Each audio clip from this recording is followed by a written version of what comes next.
தமிழ் எழுத்துக்களின் வகை தொகை. உலகில் உள்ள ஒவ்வொரு பொருளையும் மனிதன் உற்று நோக்கினான். அவற்றின் இயல்புகளை அறிந்து கொண்டான். இவ்வாறே மொழியையும் ஆழ்ந்து கவனித்தான். மொழியை எவ்வாறு பேசவும் எழுதவும் வேண்டும் என்பதை வரையறை செய்தான். அந்த வரையறைகளே இலக்கணம் எனப்படும். தமிழ் எழுத்துக்களின் வகை தொகை அறிவோமா? இலக்கணம்னா என்னென்னா, எழுத்துக்களை வரையறை செய்தல், எப்படி கரெக்டாக பேசுகிறது அப்படிங்கிறத தீர்மானிக்கிற ஒரு விதிகள் தான் இலக்கணம். தமிழ் மொழியின் இலக்கண வகைகள் 5. இலக்கணம் 5 வகைப்படும். எழுத்திலக்கணம், சொல்லிலக்கணம், பொருள் இலக்கணம், யாப்பிலக்கணம், அணி இலக்கணம். இப்படி 5 வகையாக இலக்கணம் பிரிக்கப்படுகிறது. எழுத்து ஒலிவடிவமாக எழுப்பப்படுவதும் வரி வடிவமாக எழுதப்படுவதும் எழுத்து எனப்படுகிறது. எழுத்துனா என்னென்னா, அதுக்கு 2 ஃபார்ம் இருக்குது. நம்ம பேசும்போது வர சத்தத்தில் ஒலியில் இருந்து வர ஃபார்ம் ஒலி வடிவம் எழுத்து. வரி வடிவமாக எழுதப்படுவது, நம்ம நோட்டில் ஒரு எழுத்து எழுதுறது எழுத்தோட வடிவங்கள். சரியா? அடுத்து உயிரெழுத்துக்கள். உயிருக்கு முதன்மையானது காற்று. இயல்பாக காற்று வெளிப்படும் போது உயிரெழுத்துக்கள் பிறக்கின்றன. உயிரெழுத்துக்கள் எப்படி பிறக்குது? இயல்பாக காற்று வெளிப்படும் போது. வாயை திறத்தல், உதடுகளை விரித்தல், உதடுகளை குவித்தல் ஆகிய எளிய செயல்பாடுகளால் முதல் அவ்வரையில் 12 உயிரெழுத்துக்களும் பிறக்கின்றன. உயிரெழுத்துக்கள் 12ம் எப்படி பிறக்குதுன்னா, வாயை திறத்தல், உதடுகளை விரித்தல், உதடுகளை குவித்தல், இப்படி சொல்லும்போதே உயிரெழுத்துக்கள் பிறக்குது. உயிரெழுத்துக்கள் எல்லாத்தையும் நம்ம பார்ப்போம். இது வாயை திறந்தாலே பிறக்குது. ஒலித்து பார்த்து உணர்வோம். அ, இ, உ, ஏ, ஓ. இந்த 5 குரில் எழுத்துக்கள். இவை குறுகி ஒலிக்கின்றன. அ, இ, உ, ஏ, ஐ, ஓ, ஔ.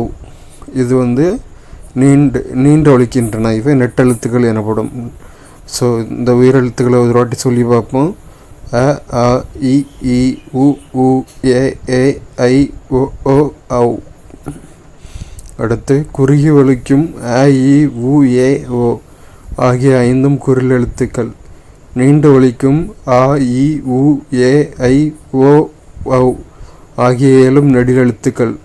ஒவ்வொரு எழுத்தையும் உச்சரிப்பதற்கு கால அளவு உண்டு. எழுத்தை உச்சரிக்க எடுத்துக்கொள்ளும் கால அளவை கொண்டே குறில் நெடில் என வகைப்படுத்துகிறோம். அந்த எழுத்து எவ்வளோ நேரம் ஒலிக்குது, அந்த கால அளவை பொறுத்து தான் குறில் நெடில்னு பிரிக்கிறோம். மாத்திரை என்பது இங்கு கால அளவை குறிக்கிறது. ஒரு மாத்திரை என்பது ஒரு முறை கண் இமைக்கவோ ஒரு முறை கை நொடிக்கவோ ஆகும் கால அளவாகும். கால அளவை நம்ம என்னன்னு சொல்கிறோன்னா மாத்திரைன்னு சொல்கிறோம். ஒரு மாத்திரைனா கண்ணை மூடிட்டு துறக்கிறதுக்கு, ஒரு முறை கண் இமைக்கவோ அல்லது ஒரு கை நொடி, ஒரு சொடக்கு போடுறோம்ல, அந்த ஒரு கை நொடிக்கவோ ஆகும் கால அளவு தான் மாத்திரை. குறிலெழுத்தை ஒலிக்கும் கால அளவு 1 மாத்திரை. நெடிலெழுத்தை ஒலிக்கும் கால அளவு 2 மாத்திரை. அடுத்து மெய்யெழுத்துக்கள் பற்றி பார்ப்போம். மெய் என்பது உடம்பு என பொருள்படும். உயிரெழுத்துக்களை உயிர்னும், மெய்யெழுத்துக்கள் உடம்பையும் குறிக்குது. மெய்யெழுத்துக்களை ஒலிக்க உடல் இயக்கத்தின் பங்கு இன்றியமையாதது. மெய்யெழுத்துக்களை உடலோட இயக்கத்தின் மூலமாக தான் உச்சரிக்கிறோம். இக்கு, இங்கு, இச்சு, இஞ்சு, இட்டு, இன்னு, எத்து, இந்து, இப்பு, இம்மு, இய்யு, இரு, இல்லு, இவ்வு, இல்லு, இல்லு, இரு, இன்னு.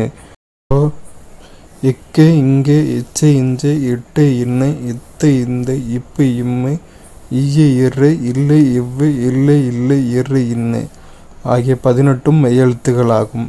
இதை மெய்யெழுத்துக்களை 3 இனமாக பிரிக்கிறோம். வல்லினம், மெல்லினம் மற்றும் இடையினம். வல்லினம் இக்கு, இச்சு, இட்டு, இத்து, இப்பு, இரு. மெய்யெழுத்துக்களுக்கு மாத்திரை என்ன? ஒரு அரை மாத்திரை. மெய்யெழுத்துக்கள் ஒலிக்கும் கால அளவு அரை மாத்திரை. வல்லினம் இக்கு, இச்சு, இட்டு, இத்து, இப்பு, இரு. மெல்லினம் இங்கு, இஞ்சு, இன்னு, எண்ணிம்மு, இன்னு. இடையினம் எய்யு, இரு, இல்லு, இவ்வு, இல்லு, இல்லு. இதே இந்த மெய்யெழுத்துக்களை உயிர்மையாக சொன்னால் ஈஸியாக இருக்கும். வல்லினம் கசட தபர, மெல்லினம் நென நமன, இடையினம் எரள வளல. இப்படி சொன்னால் ரொம்ப ஈஸியாக இருக்கும். அடுத்து ஒலித்து பார்த்து உணர்வோம். இக்கு இச்சு இட்டு இத்து இப்பு இரு ஆகிய ஆறும் வன்மையாக ஒலிக்கின்றன, அதனால் வல்லினம்னு சொல்கிறோம். இங்கு இஞ்சு இன்னு இன்னு இம்மு இன்னு ஆகிய ஆறும் மென்மையாக ஒலிக்கின்றன, அதனால் மெல்லினம்னு சொல்கிறோம்.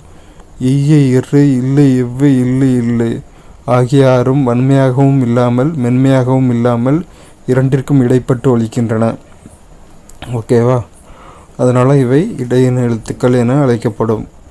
உயிர்மை நமன மெல்லியசா ஒலிக்கிறதுனால மெய் எழுத்துக்கள், மெல்லினம் அப்படின்னு நமன மென்மையாக ஒலிக்கிறதுனால மெல்லினம் எனப்படும். கசடதபர வன்மையாக ஒலிக்கிறதுனால வல்லினம் எனப்படும். அடுத்து உயிர்மை. மெய்யெழுத்துக்கள் 11 உயிரெழுத்துக்கள் 12 சேர்வதால் தோன்றுபவை உயிர்மெய் எழுத்துக்கள். அதில் முடியறதுக்கு அவ்வரைக்கும். அது மட்டும் இல்லாமல் இக்கு இச்சு அப்படி ஆரம்பிக்கிற மெய்யெழுத்துக்கள் 18 உயிரெழுத்துக்கள் 12 சேரும்போது உயிர்மெய் எழுத்துக்கள் பிறக்கின்றன. இக்குங்கிற மெய்யெழுத்தையும் ஆங்கிற உயிரெழுத்தையும் சேர்ந்து சொன்னால் இக்க இக்க இக்க இக்கு அப்படின்னு சொல்லி பாருங்க, க அப்படின்னு வரும். இக்க க அப்படி உயிர்மெய் எழுத்துக்கள் பிறக்குது. உயிரும் மெய்யும் சேர்த்து புணரும் போது மெய் முதல்ல உயிர் ரெண்டாவது. மெய் எழுத்துக்கள் 18 உயிரெழுத்துக்கள் 12 சேர்வதால் தோன்றப்போவை உயிர்மெய் எழுத்து. மெய்யுடன் உயிர்குறில் சேர்ந்தால் உயிர்மெய் குறில் தோன்றுகிறது. மெய்யுடன் உயிர் நடில் சேர்ந்தால் உயிர்மெய் நடில் தோன்றுகிறது. அதாவது இக்கு ப்ளஸ் ஆ சேர்ந்தா க, இக்கு ப்ளஸ் ஆ சேர்ந்தா கா நடில் எழுத்து, உயிர் நடில் எழுத்து. அதே மாதிரி கீ உயிர் நடில் எழுத்து, கீ உயிர் குறில் எழுத்து.